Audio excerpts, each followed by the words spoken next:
Spring dito sa San Pablo, Laguna. Mga guys, recommended po ang lugar na ito lalo na sa mga gustong magpalamig sa init po ng panahon. Ang Bato Spring po ay bukal po ito. Napakalamig po ng tubig. Ito po yung pinakadulo, yung sinimulan ko. At napakaganda po nito dahil mahaba po yung yung pinakaliguan.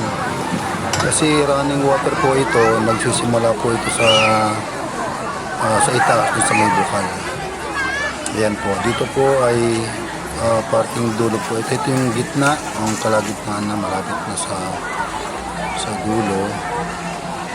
Ayan po. Maganda po ang lugar na to. Tingnan nyo naman, talagang inayos po talaga nila ito. Noon po ay hindi po ganito ito.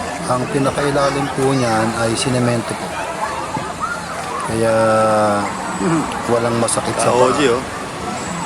Ayan po, ang Daisy. ating mga kasama. Ate Daisy. Isa po si Kaochi. Ayan po, ayan o. Meron po ditong daanan sa may kaliwa. Video? Babaan po yan. Sa mga gustong maligo dito sa pinaka dulo. Ayan po, yung ganda. Tapos, dire-diretso pa po yan hanggang doon. Tingnan po natin yung lugar. Ayan o, ang daming naliligo. Nung time po na kami nandito ay Sabado, kaya medyo marami pong tao.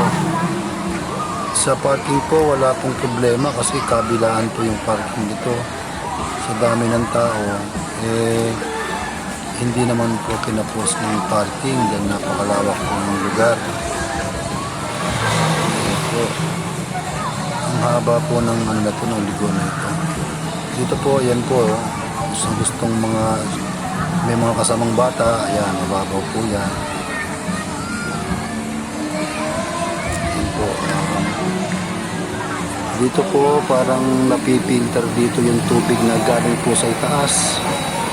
Kaya pagdating po sa ibaba, malinis pa rin po yung tubig. Yan po, dyan po dumadaan po yung tubig. Galing po sa bukal. Yan po. Ganda po ng lugar na ito kasi talagang dinevelop nila ito ng gusto. Yan po, may mga po dyan maliliit na bato. Dyan po dumadaan yung tubig. Ganda pa ng mga halaman, no? Landscape, ganda. Ayan, dyan po yan, oh. Parang sapa siya, oh. Ayan, dyan. Kaya yung mga mga dumi napipilter po dyan sa mga bato na yan. Yan, dyan po dumadaan yung tubig. Napakalamig po ng tubig dito, grabe, parang natunaw na yelo. Ayan o.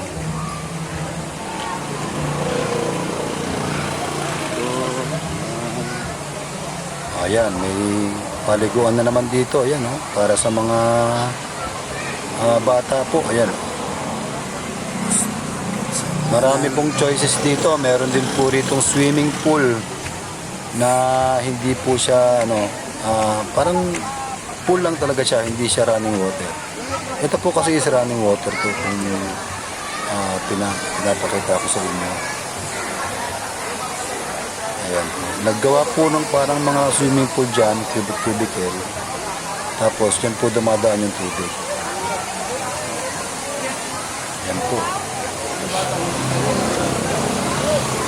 Tapos meron po ditong parang falls siya na may tubig po dun sa may gilid. Galing po yun sa, malakas po yung tubig, yung current ng tubig dun sa may gilid. Tapos dyan po bumabagsak. Pwede po dyan maligo, pwedeng magpamassage dyan ng tubig, bumabagsak dun sa ulo, sa likod. Na-try ko po yan, napakasarap po sa likod dyan. Parang minamasahe yung likod mo. Kahit maraming tao, ay malawak naman po yung papaliguan niyo. Ito po yung main pool. Dito po yung nandiyan po yung bukal sa may dulo. Ayan, dito po yung pinaka unahan po ng paliguan. Dito po masarap maligo kasi fresh na fresh po talaga yung tubig dito. Yun, oh. Napakalawak po ng paliguan dito. 4 feet po ang lalim ng tubig dito, kaya hindi po nakakakaba. Baka malunod. Bawal lang po dito mag-dive kasi 4 feet nga lang po yan.